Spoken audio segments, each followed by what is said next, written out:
अस्सलाम वालेकुम स्टूडेंट्स, उम्मीद है आप खैर खैरियत से होंगे। बच्चों बिस्मिल्लाह पढ़ लें, दुरूद शरीफ पढ़ लें, फिर हम आगाज करते हैं।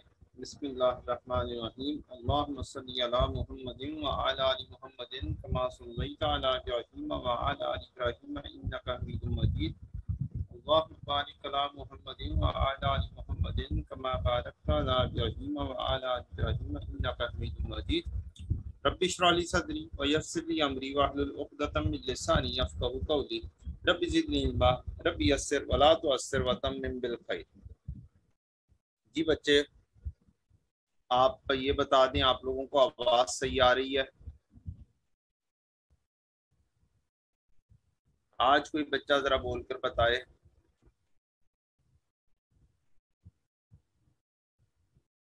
स्पीकर ऑन करके, माइक ऑन करके बोलें ज़रा।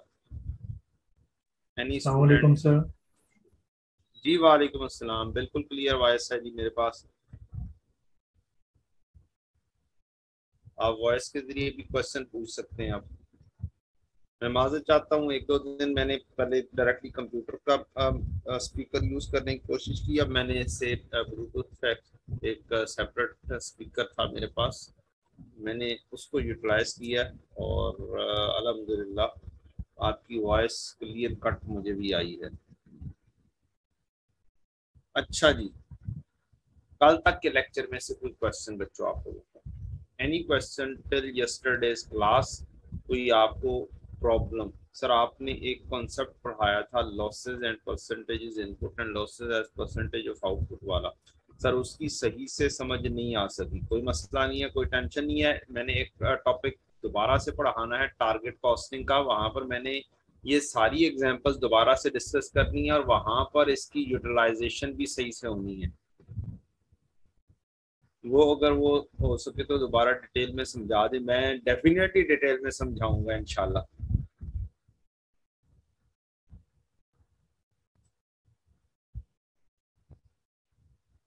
हाँ, कब कौन सा फार्मूला अप्लाई होगा वो हम जब पास पेपर भी साथ कर रहे होंगे ना बेटा, उससे रिलेटेड, तो हमें मजीद इसकी जो है ना वर्डिंग की समझ लगेगी। और मैं कोशिश करूंगा आपके लिए जब हम उस टॉपिक पर पहुंचे तो मैं बहुत सारी वर्डिंग्स निकाल कर आपके सामने रख दूं कि अब आप बताएं कि कौन से वाली चीज में कौन सा फार्मूला अप्लाई होगा।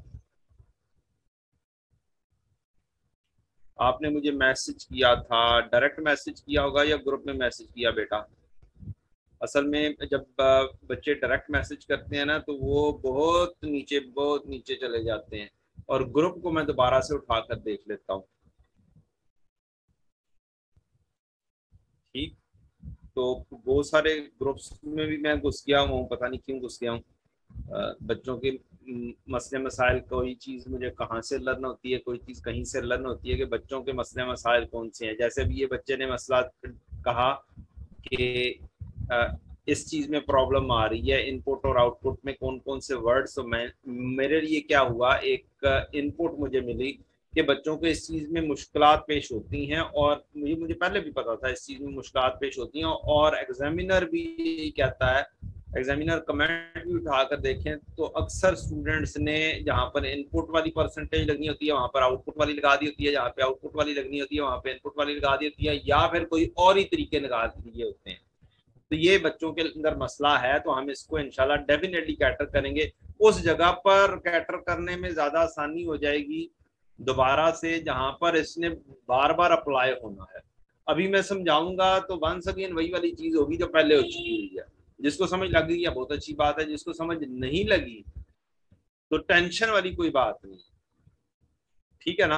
तो इस चीज ने तकरीबन 100% रिपीट होना है। आज बहुत ज्यादा चीज आपकी रिपीट होने लगी है मार्कअप और मार्जिन की। मार्कअप मार्जिन तो थ्रू आउट स्टडी चलता है, पहले चैप्टर से लेकर आखिरी चैप्टर तक मार्कअप मार्जिन ने चलता ही रहना है। और जो दूसरी चीज है लॉसेस, वो चंद चैप्टर के बाद इस चीज का, जिसे कहते हैं ना, ज्यादा फोकस वहां पर जाके आएगा। अभी उस तरीके से नहीं आएगा। अभी तो जस्ट एक मैथ के तौर पर मैंने थोड़ा सा करवा दिया था कि बच्चों के जहन में थोड़ी सी चीज बैठ जाए। बाकी चीज बाद में बिठाऊंगा इंशाल्लाह, बहुत डिटेल में डिस्कस होगी इंशाल्लाह। डन हो गया जी बेटा? चलो जी, अब हम चलते हैं क्वेश्चन की तरफ। अच्छा जी बच्चों, ये पास पेपर का क्वेश्चन है 2013, not directly in CMA. CMA में डायरेक्टली नहीं आया था, लेकिन इस तरह का क्वेश्चन सीएमए में आ सकता है। IS2 का क्वेश्चन है, स्प्रिंग 2013 में आया था। इस तरह का क्वेश्चन करते हैं और फिर आगे समझते हैं कि इस क्वेश्चन को डील करना है तो किस तरीके से करना है। ये वाला question, as at 31 December 12, the book value of finished goods, book value of finished good, यहाँ पर book value of raw material भी हो सकता है। हमारा मेजर चैप्टर रॉ मटेरियल से बिलोंग करता है। समहाउ ट्रेडिंग हो फिनिश गुड की या रॉ मटेरियल हो, मोर और लेस काम सेम ही होगा। Book value of finished good of Ahmed Enterprises was rupees 750,000. However, on physical count it was found that, ये पता चला कि क्या का कुछ है, 80% of goods are in good condition. 80% इसमें से ऐसी हैं जो अच्छी कंडीशन में है। 15% गुड्स हैं जो स्लाइटली डैमेज हैं और कुछ उनके ऊपर मजीद एक्सपेंडिचर होगा 24% का। टू मेक इट सेलेबल, और सेलेबल हम क्या करेंगे, नॉर्मल प्राइस के ऊपर बेचना चाहेंगे, नॉर्मल सेल प्राइस पर। 5% गुड्स डैमेज हैं, वो भी डैमेज हैं, अब ये जरा ज्यादा डैमेज है, और ये सिर्फ और सिर्फ बिक सकती हैं 40% ऑफ नॉर्मल सेल प्राइस। अब रिलेशन परसेंटेज का देखना होता है किस चीज से दिया गया है, ये बच्चे नहीं देखते, अन्य काम करते हैं। नॉर्मल सेल प्राइस, इसका मतलब है मेन चंक है, यहां पर भी नॉर्मल सेल प्राइस, यहां पर भी नॉर्मल सेल प्राइस की बात हो रही है। The goods on are normally sold at margin of 20%। अगर यहां तक लिखा होता तो कौन सा फार्मूला अप्लाई होना था, C is equal to S into 1 minus R, और अगर आगे ऑन कॉस्ट लिखा होता तो दूसरा, लेकिन यहां पर ऑफ सेल प्राइस ही लिखा हुआ है, इट मींस यही वाला फार्मूला ही अप्लाई होना है। हाउएवर, ताहम, अब ये वाली एक टेक्निकल लाइन है जिसने पूरे क्वेश्चन को उधेड़ कर रख दिया है। कहता है ताहम 30% of customer are allowed a discount of 5%। अब मैंने जो चीजें आपको पढ़ाई हुई हैं वो आपको नॉर्मल सेल प्राइस डिटरमिन करना भी बताया हुआ है, और मैंने आपको डिस्काउंटेड सेल प्राइस भी बताई हुई है।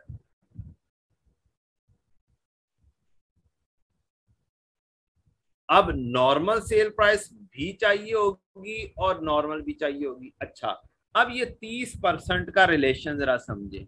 कहता 30% ऑफ कस्टमर्स, क्या कस्टमर्स यहां पर भी होंगे जो 80% गुड्स ले रहे होंगे?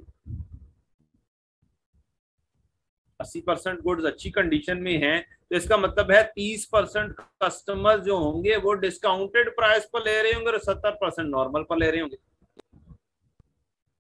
15% स्लाइटली डैमेज्ड हैं, तो ये 15% के साथ भी कुछ इसी तरह का काम होगा। 70% नॉर्मल सेल प्राइस पर और 30% डिस्काउंटेड सेल प्राइस पर। जो डैमेज्ड गुड्स हैं ये भी 5% वाले जो हैं ये भी कस्टमर ही हैं होंगे। ये भी कस्टमर हमसे 70% इसके कस्टमर नॉर्मल सेल प्राइस पर और 30% डिस्काउंटेड सेल प्राइस पर। अच्छा, अब हमारे पास बुक वैल्यू मींस किताबों की वैल्यू और किताबों की वैल्यू मींस कॉस्ट, ये हमें कॉस्ट दी हुई है। अब यहां पर मैं आपके साथ एक बात शेयर करता चलूं कि आपने करना क्या होता है, आपने करना होता है कि आप दो तरह से कंपैरिजन कर सकते हैं। हमारा कॉस्ट वर्सेस NRV, ये हमें कंपैरिजन करना है। ये कंपैरिजन दो तरह से हो सकता है, total cost versus total NRV और cost per unit versus NRV per unit. अगर ये वाला कंपैरिजन होगा तो अल्टीमेटली इन दोनों में से जो लोअर होगा वो अल्टीमेटली हमारा रेट होगा।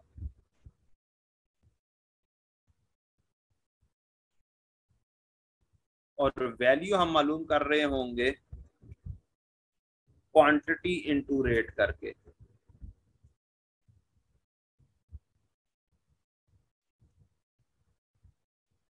ठीक, अब देखना है क्या हमें इस क्वेश्चन में क्वांटिटी दी हुई है क्लोजिंग स्टॉक की। इस क्वेश्चन में हमें क्वांटिटी नहीं दी हुई, इस क्वेश्चन में हमें कॉस्ट के ऊपर खिलाया हुआ है, लिहाजा इस क्वेश्चन में हमारा ये वाला काम होगा। जहां पर क्वांटिटी दी हो वहां पर आसान काम ये है 1 2। जहां पर क्वांटिटी दी हो या मालूम करनी हो,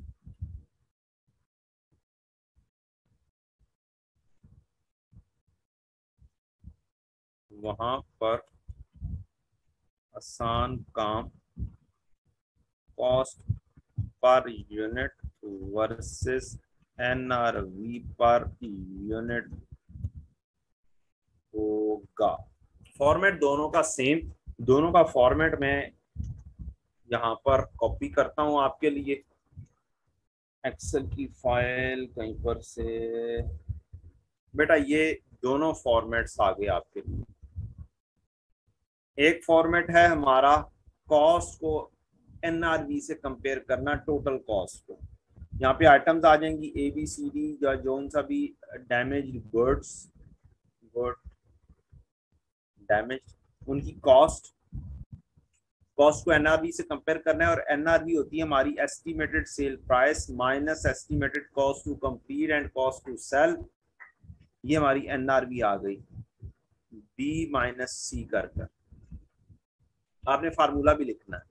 आपने बच्चों ये वाला फार्मूला, ये वाला कॉलम नंबरिंग देके ये वाला फार्मूला लिख दिया ना सिर्फ और सिर्फ, तो जहां जहां पर एनआरवी की कैलकुलेशंस हैं वहां वहां पर आपको मार्क्स मिल चुके हुए। कैलकुलेशंस की मार्क्स जस्ट क्या लिखने से, कॉलम की हेडिंग बनाने से। और comparison A versus D, lower of cost and NRV, lower of A and D, आप ऐसे भी लिख सकते हैं lower of A and D.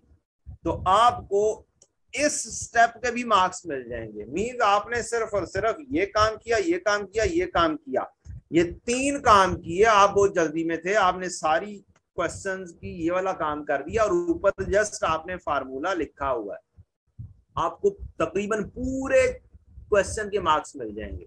इसका मतलब ये नहीं है कि आपके पास टाइम भी है और आपने नहीं करना। इसका मतलब ये है कि अगर आपके पास टाइम बहुत शॉर्ट है तो फिर उस हद तक काम करो जिस हद तक आपको मैक्सिमम पूरे मार्क्स मिल जाएंगे। गॉट द पॉइंट बच्चों? ये है एग्जामिनेशन टेक्निक्स जो बच्चों को नहीं आती, ना ही बच्चे अप्लाई करते हैं।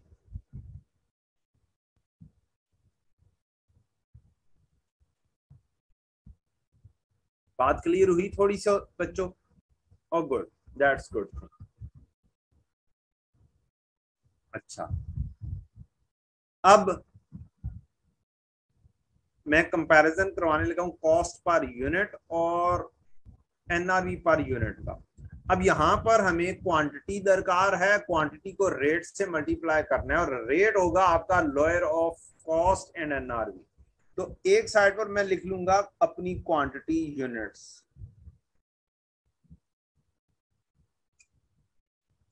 अगर मेरे पास क्वेश्चन में क्वांटिटी वाला काम हुआ तो फिर मेरा ये वाला वे आउट होगा। क्वांटिटी है, फिर आती है मेरा कॉस्ट पर यूनिट।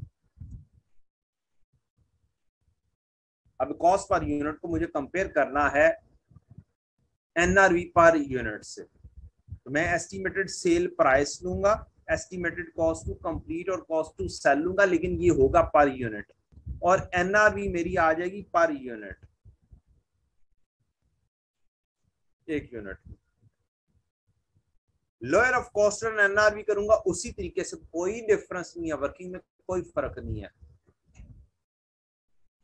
ये आपका बन जाएगा फाइनली रेट। ये आपकी आ गई क्वांटिटी, ये आ गया आपका रेट, और वैल्यू बनेगा क्वांटिटी इनटू रेट। रेट आप दोनों में से लोअर ले लेंगे और ए इंटू एफ ये आपकी फाइनल वैल्यू बनेगी। अब आपने ये वाला काम कर दिया, क्वांटिटीज फाइंड कर ली, आपने कॉस्ट पर यूनिट फाइंड कर ली, आपने एस्टिमेटेड सेल प्राइस फाइंड कर ली, आपने cost to complete, cost to sale find कर ली। यहां तक फाइंड कर लिया और बाकी जस्ट फार्मूलाज लिखे हुए हैं और आप बहुत जल्दी में हैं तो ये फार्मूला लिख दें और आप काम क्या कर दें, खत्म कर दें, अगले क्वेश्चन पर मूव कर जाए, या फिर बस पेपर खींचा गया तो खींचा गया। आपको इंशाल्लाह पूरे मार्क्स मिल जाएंगे just by writing these headings, these formulas. ये बस छोटी छोटी सी बातें हैं जो बच्चों को नहीं पता होती, ना ही बच्चा उसको समझता है, ना ही वो करता है, ना ही वो अप्लाई करता है। मेरी कोशिश होगी मैं आपको इस तरह की चीजें रूटीन में बताता रहूं। अच्छा जी, अब हम क्वेश्चन की तरफ बढ़ते हैं। मेरे पास कॉस्ट आ गई है 7,50,000 तमाम यूनिट्स की, तो मैं क्या करूंगा, मैं वही वाला फॉर्मेट बनाऊंगा, आइटम्स लिखूंगा, उनकी कॉस्ट लिखूंगा। ठीक, अब ये कॉस्ट ये 7,50,000,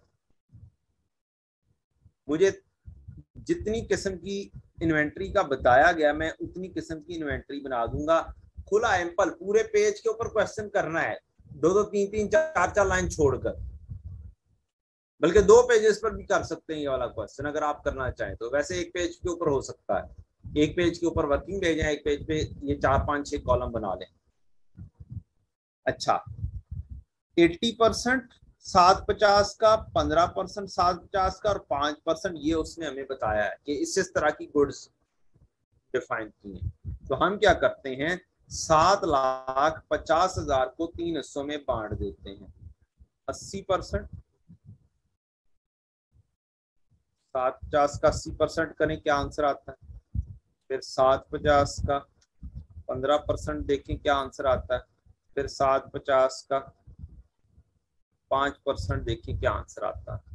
6 1 12 37 500। गुड, आपने कैलकुलेशन कर ली, 6,00,000 1 12 37 500। आपने ये बाइफर्केशन कर दी, पहला स्टेप पूरा किया। अब आपने क्वेश्चन पढ़ा, क्वेश्चन में ये एक लाइन लिखी हुई है कि 30% कस्टमर को क्या करते हैं, उनकी सेल प्राइस डिफरेंट है और 70% की सेल प्राइस डिफरेंट है। इसका मतलब है मुझे दोनों का कंपैरिजन अलग-अलग करना पड़ेगा। तो मैं क्या करूंगा, इस कॉस्ट को 2 हिस्सों में तकसीम कर दूंगा, हर कॉस्ट को 70 और 30। 60 लाख का 70% और 60 लाख का 30%, 6 लाख का 70% 30%, 7×6 = 4,20,000, 7×6 = 18, 1,80,000। 1 12 500 को सेपरेट करें, 70 और 30 में आप वेरीफाई करें सही हुआ या नहीं हुआ। वर्किंग ठीक हुई है 70 और 30 की, सेम आ रहा है। गुड, इस चीज की समझ लग गई। मैंने कॉस्ट को 2 हिस्सों में तकसीम किया है, ये मेरी फाइनल कॉस्ट आ गई 2 हिस्सों में। अब जरा समझते हैं बच्चों, जो उसने हमें सेल प्राइस दी है, फार्मूला हमारा अप्लाई होना है, C = S × 1 - R। मेरे पास कॉस्ट अवेलेबल है, नॉर्मल सेल प्राइस में उसने 20% का हमें कहा है कि वो 20% मार्जिन रखता है,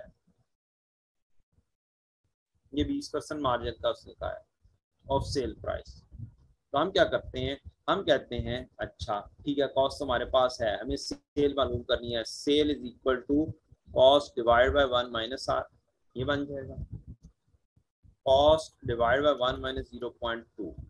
ये हमारा फाइनल वे आउट बन जाएगा कि मेरी सेल = C/0.8 आ जाएगी या 1 - 0.2 आ जाएगी। ये मेरी नॉर्मल सेल प्राइस डिटरमिन करने का फार्मूला बन गया। मैं अब हर काम करते हुए बस ये वाला काम करूंगा, नथिंग एल्स। इससे ज्यादा वर्किंग पेपर में नहीं करूंगा। मैंने यहाँ पर की हुई है समझाने के लिए, लेकिन मैं पेपर में नहीं करूंगा। मैं ये वाली वर्किंग करूंगा जब जस्ट फार्मूला बनाऊंगा मैं, फाइनल फार्मूला मुझे क्या लिखना है। और डिस्काउंटेड सेल प्राइस कैसे निकालते हैं? ओरिजिनल सेल प्राइस को 1 माइनस आर से मल्टीप्लाई करते हैं, तो डिस्काउंटेड सेल प्राइस बन जाती है। यही काम सीखा था, किसी भी वैल्यू को डाउन करना हो तो उसे 1 माइनस आर से मल्टीप्लाई कर दो, किसी भी वैल्यू में इंक्रीमेंट देना है तो उसे 1 प्लस आर से मल्टीप्लाई कर दो। Is it so? अच्छा, अब बच्चे क्या करते हैं, सोचते रहते हैं, पेपर के ऊपर काम नहीं करते। मैं पेपर के ऊपर काम कर रहा हूं। मैंने सेल बनाई है ये, तो अगर मैं सेल को यहां पर रिप्लेस कर देता हूं, cost divide by 0.8 into 1 minus discount कितने परसेंट लेता है वो, 1 माइनस डिस्काउंट रेट। डिस्काउंट कितने परसेंट लेता है? 30% of customer are allowed a discount of 5%। ये 5% डिस्काउंट लेता है। 1 माइनस 0.05 लें जी, ये मेरी डिस्काउंटेड सेल प्राइस आ गई। मैं इसे एस डी लिख रहा हूं, डिस्काउंटेड सेल प्राइस। तो फिर मेरा फार्मूला डिस्काउंटेड सेल प्राइस के लिए क्या बन गया, इंटू 0.95। मैं इसको अप्लाई करूंगा डिस्काउंटेड सेल प्राइस जहां जहां पर मैंने कैलकुलेट करनी है। मैं जस्ट ये लिखूंगा, पानी खत्म। 70% वाली गुड्स के ऊपर ये वाला, और 30% वाली गुड्स के लिए ये वाला फार्मूला। बस इस फार्मूले को आपने समझ लिया तो जस्ट चुप करके जाएं और जाके क्या कर दें, अप्लाई कर दें। आपके पास एस्टिमेटेड सेल प्राइस आ जाएगी। अब सेल प्राइस डायरेक्टली नहीं दी हुई, कैलकुलेट करनी है, उसके भी मार्क्स हैं। आए जी, हम क्या करते हैं, सबसे पहले नॉर्मल सेल प्राइस मालूम करते हैं। फार्मूला क्या था, कॉस्ट डिवाइडेड बाय 0.8। मैंने 1 माइनस 0.2 लिख दिया हुआ है आपके लिए। आप चुप करके यहां पर क्या लिखेंगे, वर्किंग लिखेंगे, सी, या सी भी नहीं लिखेंगे, कॉलम दिया हुआ है ना यहाँ पर, कॉलम का रेफरेंस दिया हुआ है ए डिवाइड बाय 0.8। बस इतनी वर्किंग आपने लिखनी है, इससे ज्यादा वर्किंग नहीं लिखनी। और फिर आंसर लिखना है पेपर। या आपके लिए वर्किंग पूरी लिखी हुई है मैंने कि 4/20 को डिवाइड किया। पेपर पर्सपेक्टिव में क्या करना है, ये मेरा कॉलम ए था, इसको लिंकिंग कर रहा हूं और इससे डिवाइड कर रहा हूं 0.8 से। This is working.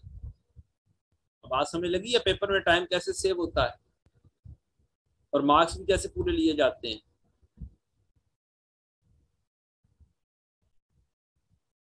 ये काम आपने सीखना है, ये काम आपने साथ साथ करना है। भले मेरी बुक के अंदर जरा डिटेल में आंसर हो, समझाने के लिए कुछ चीजें पूरी डिटेल में बयान की जाती हैं, लेकिन पेपर पर्सपेक्टिव में काम ऐसे है। वो पेपर पर्सपेक्टिव डेफिनेटली क्लास के अंदर समझा सकता हूं मैं, वो बुक के अंदर लिख के नहीं समझा सकता। पेपर पर्सपेक्टिव में बस इतना सा काम करना है, ए कौन सा है, ये कॉलम, और डिवाइड करना है 0.08। आपने यहां पर लिख दिया 5/25, 4,20,000 तकसीम 0.8, 4/20 तकसीम 0.8, 5/25 आ गया। अब 70% वाली चीजों को सबसे पहले यही काम करके आपने हर जगह पर यही फार्मूला लिखना है, ए डिवाइड बाय 0.8, क्योंकि हर दफा फार्मूला चेंज है। 30% के लिए अलहदा है और 70% वाली गुड्स के लिए अलहदा है। तो आपने ये फार्मूला 3 जगहों पर ए डिवाइड बाय 0.8 लिख दिया और आंसर ले लेना है।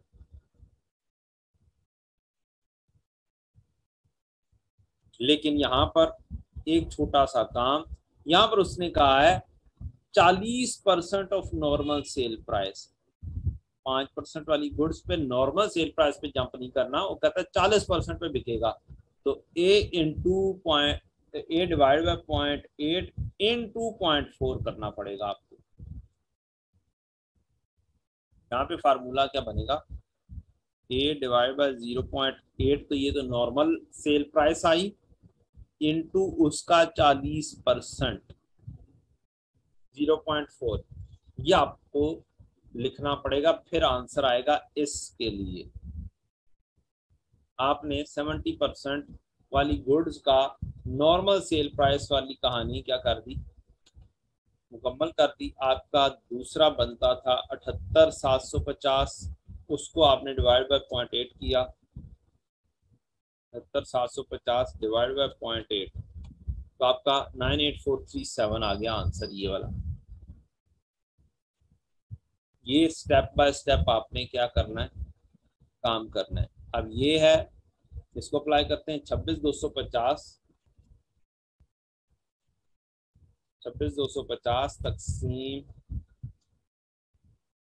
0.8 मल्टीप्लाई बाय 0.4, 13,125। तो यूं आपकी कैलकुलेशन ये 13,125 बनेगी। तो स्टेप बाय स्टेप चलना है। पहले 70% वाले चीज का काम किया, फिर हम बढ़ेंगे 30% वाली चीज के लिए। 30% वाली चीज के लिए हमने फार्मूला बनाया है बेटा जी, C divide by 0.8 into 0.95 discounted sale price. यहां पर आप क्या लिखेंगे, यहां पर आप फार्मूला लिखेंगे A डिवाइड बाय 0.8 इंटू 0.95, बस इतना सा लिख के आंसर देंगे 213,750। 1,80,000 तकसीम 0.8 इंटू 0.95, 213,750। फिर 33,750 भी नॉर्मल सेल प्राइस पर ही गिराना है।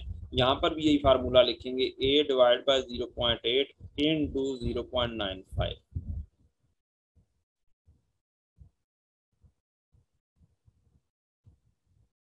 33,750 तकसीम 0.8 इंटू 0.95, 40078, ये आ जाएगा। 5% जो गुड्स हैं जो डैमेज्ड हैं वो 40% ऑफ नॉर्मल सेल प्राइस आएगी। लिहाजा जोन सी भी नॉर्मल सेल प्राइस का हमने फार्मूला बनाया है उसको 40% से क्या करना है, मल्टीप्लाई करना है। नॉर्मल सेल प्राइस के लिए आपने फार्मूला बनाया A डिवाइड बाय 0.8 इंटू 0.95, ये आपका नॉर्मल फार्मूला आ गया। इंटू 0.4 करेंगे तो आपका आंसर सही वाला आएगा। जो एग्जामिनर ने कहा है कि ये वाली सेल प्राइस होगी 30% वालों के लिए, वो 5% मजीद डिस्काउंट भी लेकर जाएंगे। तो 11,250 तकसीम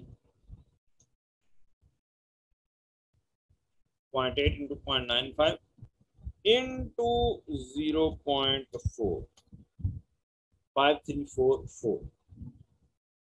तो ये आपकी जरा सी स्पेशलिटी के साथ है यहाँ पर काम। अब आपने कॉस्ट भी मालूम कर ली, आपने एस्टिमेटेड सेल प्राइस भी मालूम कर ली। अब आपका cost to sell and cost to complete आता है। कॉस्ट टू सेल या कॉस्ट ऑफ कंप्लीशन सिर्फ एक जगह पर दिया गया है, यहाँ पर। ये खराब हो गई थी, इनको दोबारा से ठीक करना पड़ेगा। कोई स्टूडेंट मुझे ये बता दे कि ये 24% का रिलेशन किस वैल्यू के साथ है।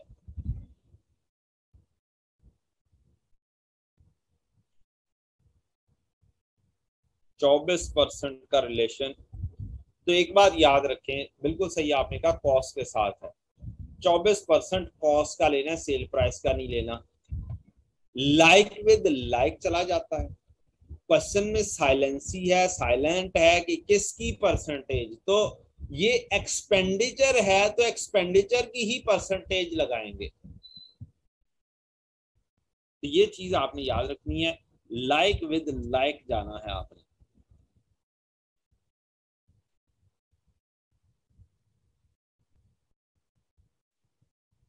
मेरी कॉस्ट 78,750 थी, मेरी कॉस्ट 33,750 थी, इसका 24% मैं ले लूंगा 0.24 से मल्टीप्लाई कर दूंगा, मेरे पास 18,900 और 8,100 आ जाएगा।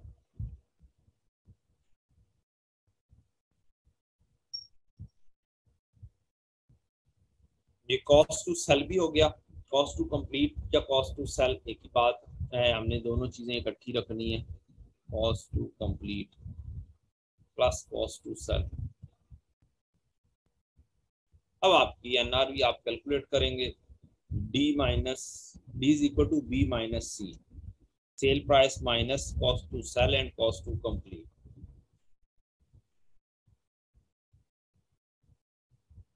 यहाँ पर तो ये वाली 525 आ जाएगी, 213,750, 98 में से 18 माइनस करेंगे तो 79,537, 40 में से 8100 माइनस करेंगे 31,978, ये 13,125, ये 5,344। अब आपका काम फाइनल हो गया। अब आपने कंपैरिजन करना है, which one is lower out of the cost and NRV, this one is lower. 26 और 13 में से ये लोअर, 33,750 और 31 में से ये लोअर, 78,750 और 79,537 में से ये लोअर, 213 और 180 में से ये लोअर, 5,25 और 420 में से ये लोअर। आप ये वाली वैल्यूज लोअर में लिख लेंगे, lower of cost and NRV 420, 180, 78,750, ये वाली चीजें, तीन चीजें एनआरवी पर गिरी हैं।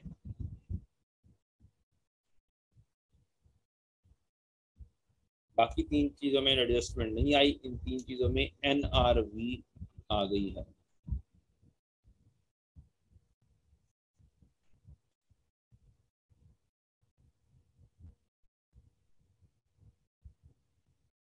कि यहाँ तक कोई क्वेश्चन, आपको कोई चीज ना समझ लगी हो आप पूछ सकते हैं।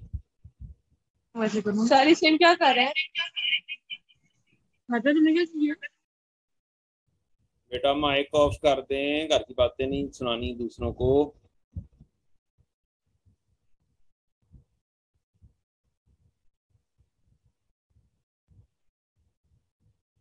अच्छा जी, तो ये आपके लिए फार्मूला बनाने का सॉफ्ट फॉर्म में भी लिखा हुआ है, ये आपको गाइडेंस मिल गई, और अब आपके पास क्वेश्चन अवेलेबल हैं।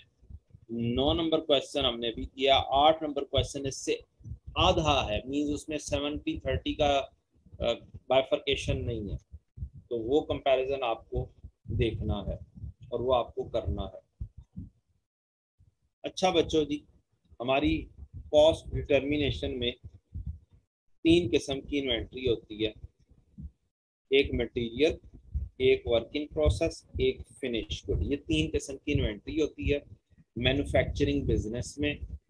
जो सा मटेरियल हम खरीदते हैं वो जब वो बना रहे होते हैं, इन द प्रोसेस होता है, दरमियान में होता है, महीना कंप्लीट हो जाता है, साल कंप्लीट हो जाता है, तो हमें वो लिखना होता है कि भाई अंडर प्रोसेस कितना है, और फिर कुछ बना हुआ चीज आपकी मौजूद होती है। इसकी मिसाल देता हूं मैं, हमारी बहुत बड़ी industry cotton industry, cotton plug करके आई हुई है फैक्ट्री के अंदर, तो वो मटेरियल है, उससे धागा बनना है, तो ये मटेरियल आपका, ये कॉटन हो गई आपकी अंडर प्रोसेस। अब कॉटन पहले उसको ना सेपरेट किया जाता है, बिल्कुल बारीक सा रेशा बनाया जाता है, फिर उसको, उस रेशे को मजीद आहिस्ता आहिस्ता आहिस्ता आहिस्ता आहिस्ता करके बारीक किया जाता है, ठीक। और वो पता नहीं कोई 4-5 प्रोसेस से गुजरता है, 4-5 डिपार्टमेंट से गुजरता है, तब जाके वो बनता है। अब एक फैक्ट्री चल रही है, क्या वो फैक्ट्री 31 दिसंबर ईयर एंड आने पे रोक देंगे कि भाई देखना ये है कि इस वक्त क्या सिचुएशन है, या वो रोक दे और कहे मैंने अंडर प्रोसेस तो कुछ रखना ही नहीं है, और बस वो पहले से प्लान करके चले कि 31 दिसंबर से 5 दिन पहले हमने रोक देना काम, अब सारी चीजें जब प्रोड्यूस हो जाएंगी तो तब हमने बस या फिनिश गुड रखना है या रॉ मटेरियल रखना है। तो ऐसा नहीं किया जाता, फैक्ट्री चलती रहती है। अब देख लिया जाता है हर डिपार्टमेंट में कितनी कितनी कॉटन अंडर प्रोसेस है, उसका वेट कितना है, उसकी एस्टिमेशन लगाई जाती है, एस्टिमेटेड बेसिस के ऊपर फिजिकली चेक करके वर्क इन प्रोसेस को कैलकुलेट कर लिया जाता है। ठीक हो गया बेटा? और कुछ हो गई आपकी फिनिश को। तो सारी ये दरमियान में ये क्या चीज आई हुई है खाम खाम में, store spares and loose tools. ये वो चीजें होती हैं जो मशीनरी वगैरह से रिलेट कर रही होती हैं। मशीनरी चलती हैं, मशीनरी के चलाने में कुछ टूल्स की जरूरत होती है। मशीनरी जरा सी खराब हो जाए, बेरिंग वगैरह की जरूरत होती है, तो स्टोर में बैकअप के तौर पर छोटी सी चीजें रखी जाती हैं। उसको बिल्कुल रॉ मटेरियल की तरह से ट्रीट किया जाता है, बिल्कुल उसको कॉस्ट के ऊपर रखा जाता है, जितनी की चीजें आई वही किताबों में मौजूद होती हैं। ठीक है, तो ये जस्ट लाइक इन्वेंट्री होती है, जस्ट लाइक इन्वेंट्री। ये इन्वेंट्री नहीं कंसिडर करेंगे इसे, जस्ट लाइक इन्वेंट्री आप कंसिडर करेंगे।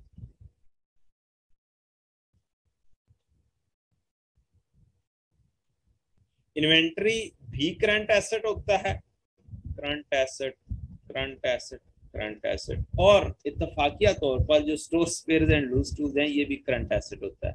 CA stands for not chartered accountant current asset, सारा करंट एसेट की होता है बेटा जी। आपका जिन्होंने पीआरसी 4 पढ़ा हुआ है उनको तो पता है करंट एसेट क्या होता है।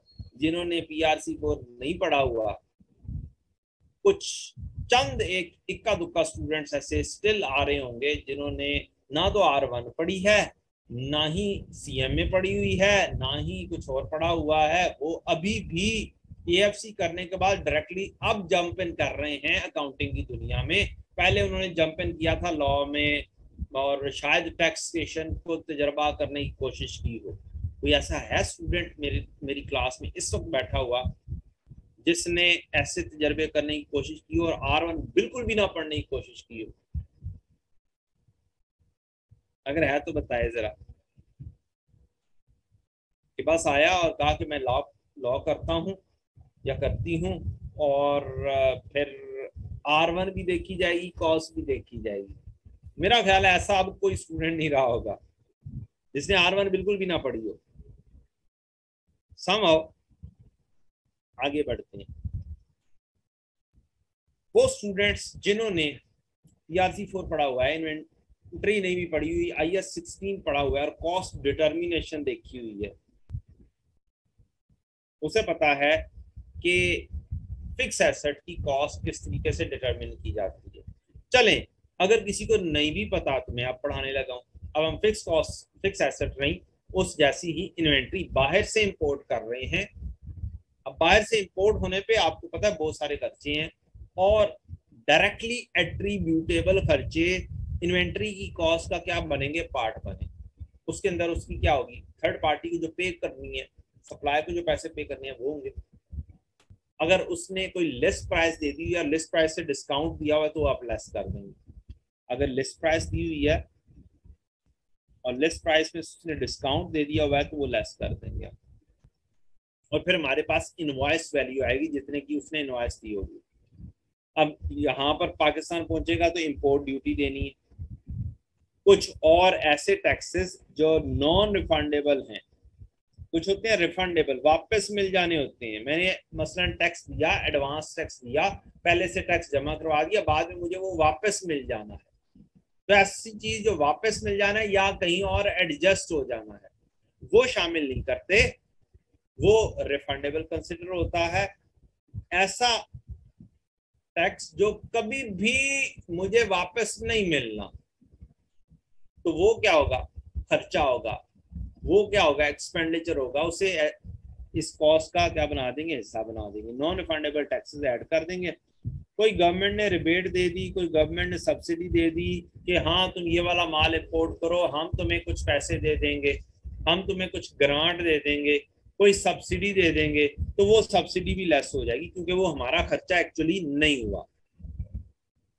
फिर रास्ते की आने की के चार्जेस वगैरह, carriage inward, freight inward, initial delivery, कोई हैंडलिंग चार्जेस। हैंडलिंग चार्जेस कहते हैं अगर आपकी चीज जरा नाजुक मिजाज है तो उसको जरा अच्छे तरीके से हैंडल करना पड़ता है। फॉर एग्जाम्पल, आप फ्रिज खरीदने जाते हैं तो फ्रिज को बड़े तरीके से जो वहां पर बंदे होते हैं वो उठाकर क्या करते हैं, रखते हैं, और फिर उन्हीं का बंदा एक आता है आपके घर पर भी रखवा कर जाता है। क्यों? वो एक जरा सी एक तो टेक्निकल चीज है और जरा सी एहतियात करने वाली चीज है, तो उसको प्रॉपरली हैंडल करना जरूरत है। तो अब जब फ्रिज लेते हैं और वो बंदा जो आया है उसने कोई पैसे लेने हैं कि वो पैसे तो लेगा, तो वो जो पैसे लेगा वो फ्रिज की कॉस्ट का क्या बना देंगे हम, पार्ट बना देंगे। ऑक्ट्रॉय चार्जेस, चुंगी चार्जेस, टोल प्लाजा के चार्जेस। आपने देखा होगा खासतौर पे वो बच्चे जो मुख्तलिफ शहरों से सफर करते रहते हैं, वो उन्होंने देखा होगा कि बस एक वीरानी जगह पर रुकती है और वहां पे सामने एक झोपड़ी लगी होती है, झोपड़ी में जाता है, भाग के जाता है कंडक्टर, पैसे पे करके आ जाता है। वो होती है चुंगी चार्जेस, एक शहर से दूसरे शहर में दाखिल होने के चार्जेस। छोटी जगहों पे इस तरह से बनी होती है और जरा सोफिस्टिकेटेड जगह पे toll plaza. Insurance in transit, रास्ते की इंश्योरेंस, सिर्फ रास्ते की इंश्योरेंस लेनी है आपने। Insurance for bringing the asset from foreign company to Pakistan, कभी भी for the year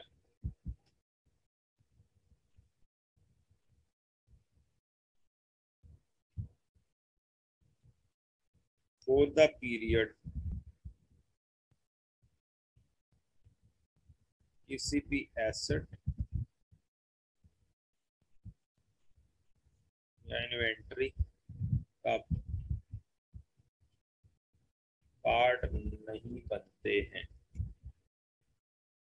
for the period, for 1 month, for 10 months, for year, ये वाले खर्चे एसेट की कॉस्ट का पार्ट नहीं बनते, इन्वेंट्री की कॉस्ट का पार्ट नहीं बनते, प्रॉपर्टी प्लांट एंड इक्विपमेंट की कॉस्ट का पार्ट नहीं बनते। Letter of credit opening charges, ये एलसी क्या होती है इसकी बात बाद में करते हैं। एलसी होती है बच्चों, बैंक के साथ एक डीलिंग होती है, बैंक के पास जाते हैं हम और हम कहते हैं कि हमने उधार करना है। अब बाहर वाली कंपनी ना हमें जानती है, ना हम बाहर वाली कंपनी को जानते हैं, ना हम एडवांस पे कर सकते हैं, ना ही वो पहले से पैसे ले सकती है। तो दोनों की क्या है सिचुएशन ऐसी है, मसलन हम आगे पैसे पहले पे कर दें, वो हमें पैसे चीजें ना दे, तो काम गड़बड़। ठीक, या हम कहें कि भाई तू चीजें भिजवा दे, पैसे हम बाद में देंगे, तो भी काम गड़बड़। तो उसके लिए दरमियान में बैंक्स को इन्वॉल्व करते हैं, तो बैंक लिख कर दे देता है, बैंक हमें जानता है और बाहर का बैंक उस कंपनी को जानता है। बैंक बैंक आपस में क्या करते हैं, एक बैंक लिख कर दे देता है भाई मैं पैसे दे दूंगा, चीज आएगी मैं पैसे दे दूंगा। तो ये होती है लेटर ऑफ क्रेडिट। तो वो बैंक लिख कर देता है, उसके छोटे से माइनर से चार्जेस होते हैं, आपको ऐसा आएगा नहीं। ये फाइनेंशियल अकाउंटिंग में ज्यादा इसका थोड़ा सा होता है, उसमें भी बहुत ज्यादा वो इस चीज को एडअप नहीं करता। क्लियरिंग एजेंट चार्जेस, ऐसा एजेंट जो हमने रखा हुआ है, माल कराची में आया, कराची में माल को क्लियर करवाना है, कस्टम ड्यूटीज वगैरह पे करेंगे तो माल रिलीज होगा, तो वो कस्टम ड्यूटी वगैरह पे करवाता है, करता है, सारा प्रोसीजर करता है, वो एक कमीशन एजेंट है, वो कमीशन ले लेता है, तो वो उसका क्या है जायज हक है, उसने हमारा काम किया है। और हम यहाँ पे लाहौर में चीचू की मलिया में फैसलाबाद में बैठ के कराची की चीज बगैर वहां पर जाए क्या करवा लेते हैं, क्लियर करवा लेते हैं। तो ये सारी वो चीजें हैं जो हमारी इन्वेंट्री की कॉस्ट का क्या बनेंगी, पार्ट बनेंगी।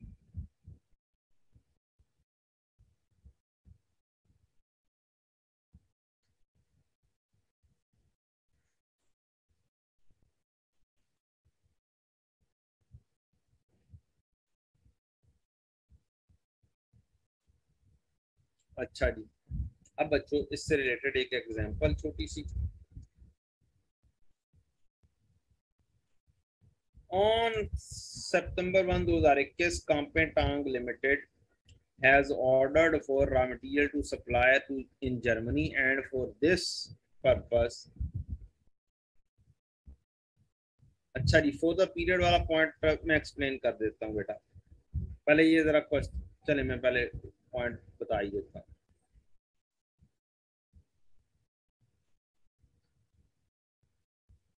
बेटा जी, इंश्योरेंस फॉर द ईयर,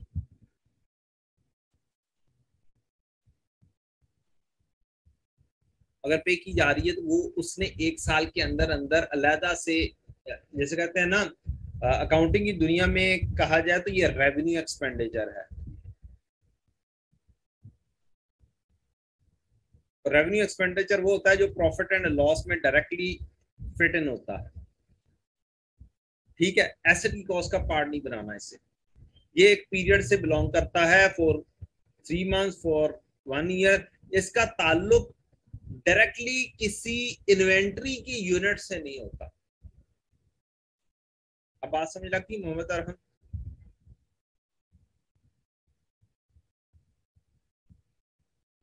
ठीक है, चलें जी। क्वेश्चन है जी, कांपेटांग लिमिटेड, काइंडली इसको अगर किसी और जगह पर नहीं मिलाइएगा, ये क्वेश्चन का जस्ट एक नाम है, ठीक है। Has ordered for raw material to supply in Germany and for this purpose open LG to import it. The available information is as follows. List price 13,000 दे दी गई, ट्रेड डिस्काउंट 12%। ट्रेड डिस्काउंट की कोई entry नहीं होती है, इसको just less कर देना होता है। तो 13,000 का 12% हम क्या कर देंगे, लेस कर देंगे। LC opening charges yes add करने हैं, इंपोर्ट ड्यूटी यस ऐड करनी है। इनकम टैक्स रहता है 20% नॉन एडजस्टेबल, तो इसका मतलब है 950 का 20% हमने ऐड करना है, 80% एडजस्टेबल है। ऑक्ट्रॉय चार्जेस यस ले लेंगे, क्लियरिंग एजेंट चार्जेस यस ले लेंगे। Government has allowed a rebate at rate of 30% of, linking अब चेक करनी है परसेंटेज जहां पर भी हो, ऑफ इनवॉइस वैल्यू, ना के of list price. Invoice value discount less करके होगा, बस ये वाला काम करना है। आपका जो गवर्नमेंट की तरफ से पैसे मिल जाते हैं, रिबेट मिल जाता है, वो भी असल में आपके खर्चे में क्या हो जाती है, हो जाती है। ये कोई भाई ऐसे हैं, बच्चा ऐसा है जो कि माइक ऑन करके बैठा हुआ है और बात भी कोई नहीं कर रहा, कोई क्वेश्चन भी नहीं पूछ रहा है। तो बच्चों, 13,000 में से ये ट्रेड डिस्काउंट 13,000 का 12% 1560 ये लेस कर दिया, ये हमारे पास इनवॉइस वैल्यू आएगी जो थर्ड पार्टी ने भेजी है। बाकी खर्चे इसमें ऐड करेंगे, 2500 1500 और 950 का 20% टैक्स और ट्रायल चार्जेस, क्लियरिंग चार्जेस और इनवॉइस वैल्यू का 30% भी हम लेस कर दें, तो हमारे पास वैल्यू आ जाएगी।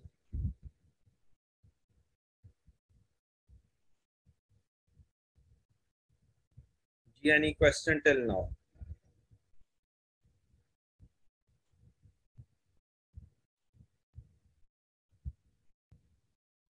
नॉन एडजस्टेबल बस इनकम टैक्स ऐड करना है बेटा। उसने रिलेशन दिया है कि इनकम टैक्स टोटल 950 है, इसका नॉन रिफंडेबल नॉन एडजस्टेबल इतना है। जो सी चीज एडजस्ट नहीं हो सकती वो इन्वेंट्री से रिलेट करती है, अगर वो रिलेट कर रही है तो वो हमने क्या करना है, ऐड करना होता है। ये यहाँ पर पढ़ाया मैंने आपको। नॉन रिफंडेबल टैक्सेस, चाहे वो इनकम टैक्स हो चाहे वो सेल्स टैक्स हो, नॉन रिफंडेबल है, रिलेट करता है इन्वेंट्री से, तो वो एड अप होगा।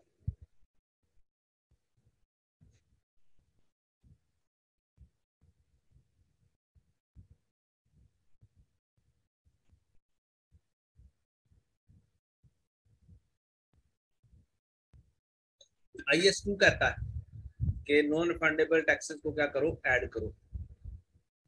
और ये सारा का सारा स्टैंडर्ड वाली चीजें ही हैं, तो ये specific with respect to cost counting नहीं है, ये विद रिस्पेक्ट टू IS2 चीजें हैं।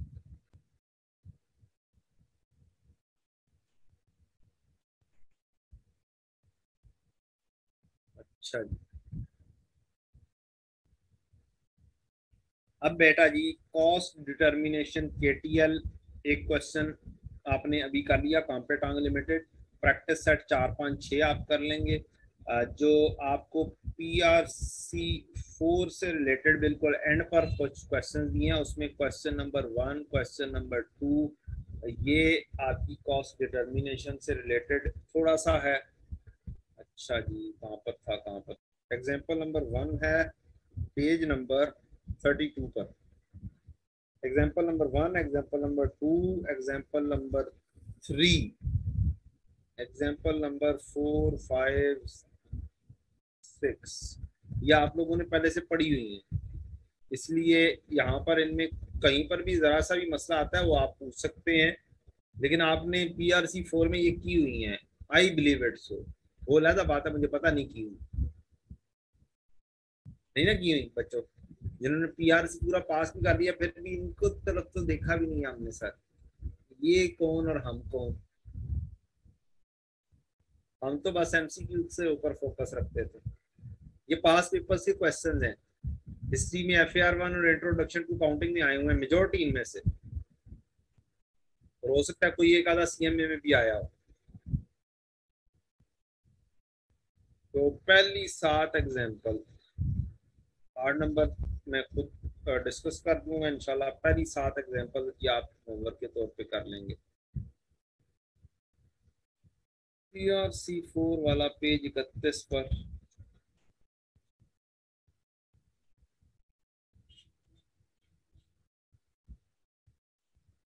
एग्जाम्पल 1 to 7 जस्ट रिवीजन है आपकी, जिसने अच्छे से पढ़ा हुआ है उसके लिए रिवीजन, जिसने अच्छे से नहीं पढ़ा हुआ तो आप काम कर ले, उसको यहाँ पर अफाका हो जाएगा, यहाँ पर मदद मिल जाएगी। डन हो गया बच्चों, ठीक है। अब बच्चों बड़ा ही इंपॉर्टेंट एरिया, हम बढ़ते हैं मैन्युफैक्चरिंग बिजनेस की तरफ। थोड़ा सा मैन्युफैक्चरिंग बिजनेस समझ लेना आपने, और इसके ऊपर बहुत सारे कॉन्सेप्ट्स डिपेंडिंग हैं।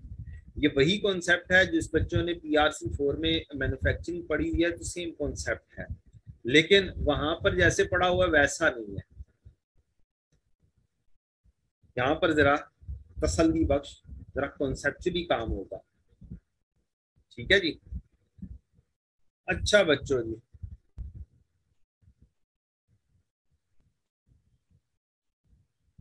अब कुछ बातें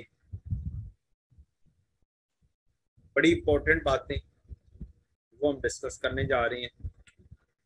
आपने तसव्वुर करना है आप टेबल बना रहे हैं, क्या बना रहे हैं, टेबल बना रहे हैं। अब टेबल बना रहे हैं तो आपको इसका पता है कि इसके ऊपर चिप बोर्ड कितना लगना है,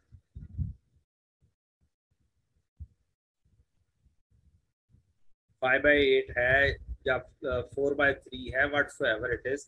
फिर इसके ऊपर आपको ये भी पता है कि ये जो टांगे बननी है लकड़ी, ये कितनी लगनी है, कितने फिट की होगी, और उसका रेट वगैरह क्या है। तो ये वो वाली चीजें हैं जो डायरेक्टली इन्वॉल्व इन प्रोडक्शन होगा, जिसे डायरेक्ट मटेरियल बोलते हैं। ऐसा मटेरियल जो डायरेक्टली आपका एट्रीब्यूटेबल हो और डायरेक्टली ट्रेसेबल हो। वर्ड क्या है जी, डायरेक्टली ट्रेसेबल हो with respect to each unit, तो उसको बोलते हैं डायरेक्ट मटेरियल, और डायरेक्ट लेबर भी। डायरेक्ट मटेरियल ऐसे भी होते हैं, अब जैसे चिपबोर्ड है तो ये डायरेक्ट मटेरियल है। अब इसके साथ और भी चीजें लगती हैं, नेल्स, कील, आपकी गिल्लू, आपकी पॉलिश पेंट वगैरह। अब इनमें से अगर तो कोई चीज ऐसी है जो डायरेक्टली आइडेंटिफिएबल है कि एक मेज में 40 की लगाने और इतने इतने फासले पर लगाने हैं, फिर तो ये डायरेक्टली ट्रेसेबल हुआ और एक स्टैंडर्डाइज चीज हुई। ऑन अदर हैंड एक बंदा है वो 20 की लगाता है, दूसरा बंदा है वो 25 लगाता है, तीसरा बंदा है 30 लगाता है, चौथा बंदा है वो 40 लगाता है, पांचवा बंदा है वो 10 के ऊपर भी गुजारा कर देता है। तो ये अब डायरेक्टली 100% प्रॉपरली ट्रेसेबल नहीं है, नंबर 1। नंबर 2, बहुत लो वैल्यू के, ठीक। तो फिर ऐसे मटेरियल को जो बहुत लो वैल्यू का हो, बहुत माइनर सी वैल्यू का हो, गिलू है वो बहुत थोड़ी सी लगनी है, और केजी के केजी आए हुए हैं, और हो सकता है पता नहीं मैं इसके ऊपर कितना लगना है, 100 ग्राम लगना है, 50 लगना है, कितना लगना है, बहुत एग्जैक्टली ट्रेसेबल नहीं है,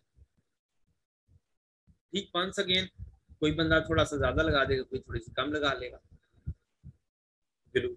तो जिसकी वैल्यू बहुत कम हो, या जो डायरेक्टली 100% प्रॉपरली ट्रेसेबल ना हो, प्रॉपरली ट्रेसेबल 100% नहीं बात करता, प्रॉपरली ट्रेसेबल ना हो, तो उसको हम इनडायरेक्ट मटेरियल बोल देते हैं, ठीक है।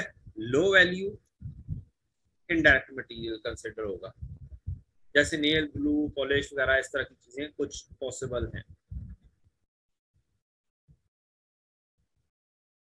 ये आपकी बात आ गई डायरेक्ट मटेरियल की, डायरेक्ट लेबर जो डायरेक्टली इन्वॉल्व इन प्रोडक्शन हो, और इनडायरेक्ट लेबर जो डायरेक्टली इन्वॉल्व इन प्रोडक्शन नहीं है, वो इनडायरेक्ट लेबर कंसिडर होगा। इनडायरेक्ट लेबर मींस जो डायरेक्टली इन्वॉल्व नहीं है प्रोडक्शन में। मसलन अब मेज बना रहे हैं, मेज बनाते हुए जो सा बंदा कील ठोक रहा है, तरखान जो है वो तो डायरेक्टली इन्वॉल्व है।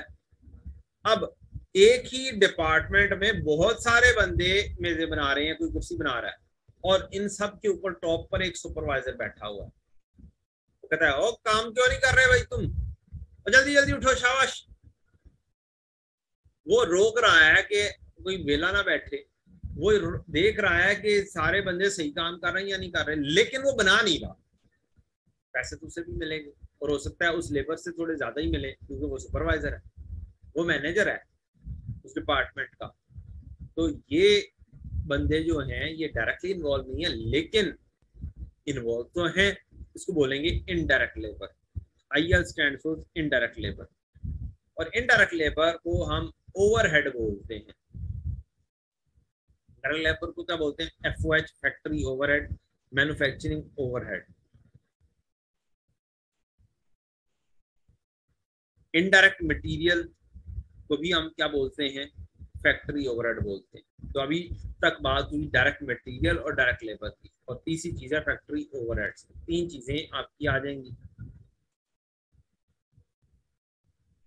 अब मटेरियल आएगा, अब साथ साथ एंट्रीज भी होने लगी हैं। पूरी ये फैक्ट्री है, फैक्ट्री के अंदर हम काम करने लगे हैं बेटा। अब थोड़ी सी बेस समझ लीजिएगा, आज बस 4-5 मिनट में थोड़ी सी बेस हम काम करेंगे। पहली एंट्री, मटेरियल हमने मार्केट से खरीदा, हमारे पास मटेरियल फैक्ट्री में आया, material debit cash credit, material debit payable credit, material debit advance to supplier credit. मेरे पास मटेरियल कंट्रोल अकाउंट में मटेरियल आ गया। दूसरी डेबिट वाली चीज, मैंने पेरोल देनी है। दूसरा है पेरोल का अकाउंट, सैलरी का अकाउंट, जो लेबर है उसको पैसे देने हैं। लेबर के अंदर डायरेक्ट लेबर भी है और इनडायरेक्ट भी है, अब सबको पैसे तो देने। तो payroll account debit cash credit, payroll account debit payable credit, payroll account debit advance to employ credit. खर्चा था, आपने वो खर्चा डेबिट कर दिया। देन आपके पास बहुत सारे खर्चे होते हैं, बहुत सारे एक्सपेंसेस होते हैं, उसको मुख्तलिफ अंदाज में एंट्रीज के जरिए लेकर आया जा सकता है फैक्ट्री ओवरहेड। एक अंदाज है आप उनके अलग अलग लेजर बना रहे हो, मसलन electricity expense debit cash credit, fuel expense debit cash credit, depreciation expense accumulated depreciation credit, rent expense debit cash credit. तो ये क्या है? एक्सपेंसेस है, इनडायरेक्ट एक्सपेंसेस हैं। डायरेक्ट एक्सपेंसेस नहीं, इनडायरेक्ट एक्सपेंसेस हैं। तो ये इनडायरेक्ट एक्सपेंसेस आपने खर्चे कर लिए कैश में, पेबल में, व्हाट्सएवर। आप बाद में इनको क्या करते हैं? FOH में ट्रांसफर कर देते हैं कि ये वे आउट है। FOH debit electricity expense credit, FOH debit rent credit, FOH debit repair credit, FOH debit depreciation credit. सारे के सारे खर्चे ट्रांसफर होके कहां पर चले जाएंगे? फैक्ट्री ओवरहेड में चले जाएंगे। ऐसे भी कर सकते हैं। और डायरेक्टली भी एंट्री बनाई जा सकती हैं कि रेंट से रिलेटेड एफओएच डेबिट और कैश क्रेडिट, तो यहीं पर कैश भी लिखा जा सकता है। तो दोनों तरीके बिल्कुल ठीक है। अब थोड़ी देर पहले हमने बात की थी, कुछ इनडायरेक्ट मटेरियल होता है, कुछ डायरेक्ट होता है। जो डायरेक्ट मटेरियल है वो इशू होके फैक्ट्री के अंडर प्रोसेस वाले में डायरेक्टली जाएगा, प्रोसेस डिपार्टमेंट में डायरेक्टली जाएगा, डायरेक्टली जंप इन करेगा। Work in process, process debit, material credit, ये डायरेक्ट मटेरियल आ गया कहां पर, फैक्ट्री के प्रोसेस अकाउंट के अंदर। फिर डायरेक्ट लेबर, ये डायरेक्ट लेबर आएगी और ये डायरेक्ट लेबर भी चली जाएगी कहां पे, work in process. Direct material debit, direct labour, sorry WIP debit, work in process debit और पेरोल अकाउंट क्रेडिट, ये डायरेक्ट मटेरियल का हो गया था। अब बात आती है इनडायरेक्ट मटेरियल यूज करना है, इनडायरेक्ट लेबर यूज करनी है। अगर इनडायरेक्ट मटेरियल यूज किया, कोई आपने स्टोर से आइटम उठा कर दी है, कोई और इनडायरेक्ट मटेरियल आपने यूज किया है, तो उसकी एंट्री इनडायरेक्ट मटेरियल होता है फैक्ट्री ओवरहेड। तो फैक्ट्री ओवरहेड्स में तीन चीजें आती हैं बेटा, एक इनडायरेक्ट मटेरियल, एक इनडायरेक्ट लेबर और एक इनडायरेक्ट एक्सपेंसेस। वेरी रेयर होता है इनडायरेक्ट एक्सपेंसेस। क्या है मिसाल इसकी इनडायरेक्ट एक्सपेंसेस की, सॉरी इनडायरेक्ट एक्सपेंसेस तो होते हैं, नॉर्मली होती हैं, रेंट, डेप्रिसिएशन वगैरह।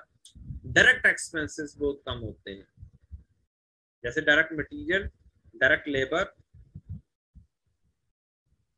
और डायरेक्ट एक्सपेंसेस। ये डायरेक्ट एक्सपेंसेस रेयर है।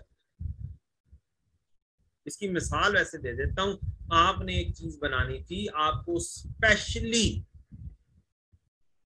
एक मशीन रेंट पर लेनी पड़ी। मसलन आप घर बना रहे हैं, घर बनाते हुए आप अक्सर मशीनरीज क्या कर रहे होते हैं, रेंट पर ला रहे होते हैं, खरीद तो नहीं लेते हैं।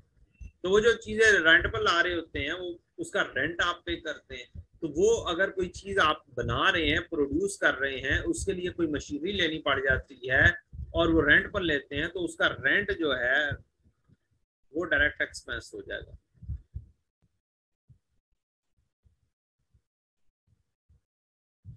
Indirect material FOH, indirect labour FOH, ये क्या करेंगे आप, यहां से निकलेगा इनडायरेक्ट मटेरियल और चलता हुआ चला जाएगा फैक्ट्री ओवरहेड।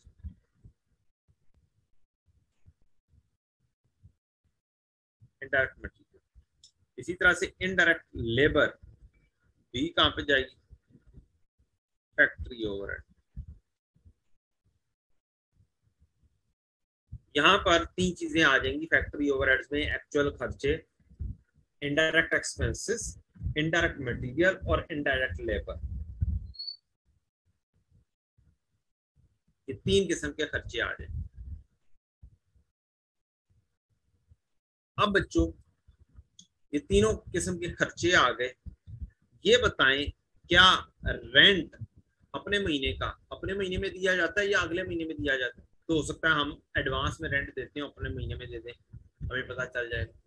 क्या जो इलेक्ट्रिसिटी यूज हो रही है, क्या उसका बिल करंट मंथ का अगले महीने में आता है और फिर अगले महीने में पे होता है? यस, अभी हमें नहीं पता। इसी तरह से और भी कुछ खर्चे होते हैं जो हमें एग्जैक्टली पता नहीं होते हैं कि कितने हो जाएंगे, तो हम उसको एस्टिमेट कर लेते हैं और एस्टिमेटेड बेसिस पर वर्किंग कर लेते हैं कि हमारे खर्चे एस्टिमेटेड इतने हैं और इतने हमने अगले महीने में यूनिट्स प्रोड्यूस करने हैं, तो अंदाजन हमारा ओवरहेड इतना बनेगा। अब फर्ज करते हैं मैंने एक प्राइस कोट करनी है, मेरे पास कस्टमर आया है, मैं मैक्सिमम क्या करूंगा, वो कहेगा मैंने 100 मेजें बनवानी है। अब आप क्या कहेंगे, आप सोचेंगे यार कोई मसला नहीं, खैर है यार, बस हवाओं में बता देता हूँ। या आप ये देखेंगे आजकल प्राइसेस क्या चल रही है, मैंने 100 मेजें बनानी है, मुझे मटेरियल लेना पड़ेगा। आप झट से फौरी तौर पे फोन करेंगे भाईजान इतना मटेरियल चाहिए, क्या रेट मिल जाए, वो आपको रेट दे देंगे। आपको लेबर का पता है कि एक मेज बनाने पर कितनी लेबर लगती है और वो क्या पैसे लेती है एक मेज के, लेकिन आपको ये नहीं पता कि अब इलेक्ट्रिसिटी कितनी यूज हो जाएगी, लाइट जाएगी तो पेट्रोल कितना या यूज हो जाएगा, डीजल कितना यूज हो जाएगा जनरेटर के ऊपर। एक time with in due time आपने करके तो देना ही है। तो आपके ओवरहेड्स फ्लक्चुएट करते हैं, ऊपर नीचे होते रहते हैं। तो अब मैंने प्राइस कोड करनी है, तो क्या मैं इंतजार करूंगा कि मेरे इस महीने का बिल आएगा अगले महीने तो फिर मैं दूंगा? नहीं, ऐसा नहीं है। तो आप एक एस्टिमेट करते हैं और उस एस्टिमेटेड बेसिस पर आप यूनिट्स जो बना रहे हैं उसमें एब्जॉर्ब कर लेते हैं फैक्ट्री ओवरहेड्स। इसकी है लॉजिक। एब्जॉर्ब मींस जम करना ऑन एस्टिमेटेड बेसिस, ताकि हम प्राइस कोट कर सके, ताकि हम कस्टमर को बता सके भाई इतना। अब कॉस्ट तो डिटरमिन हो जाएगी ना, मैंने फोन किया मटेरियल का भाई कितने का पड़ेगा, मिल गई। लेबर का मुझे पहले से ही पता है कितने पैसे ले रही है, क्योंकि वो तो मैं रूटीन में दे रहा हूँ उसे पर पीस।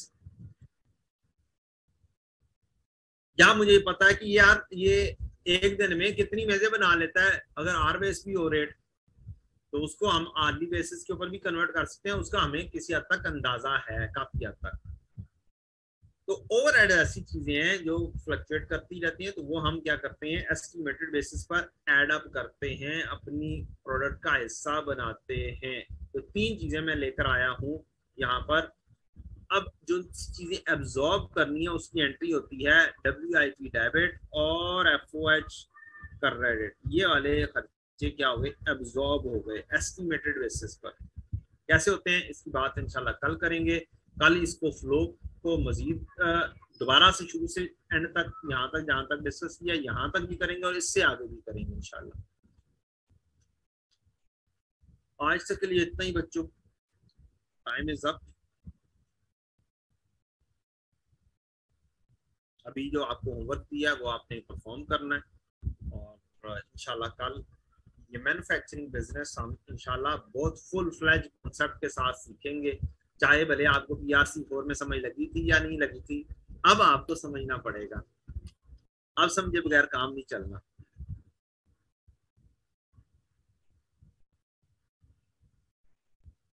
ठीक है जी। ओके, अस्सलाम वालेकुम रहमतुल्लाहि व बरकातुहू।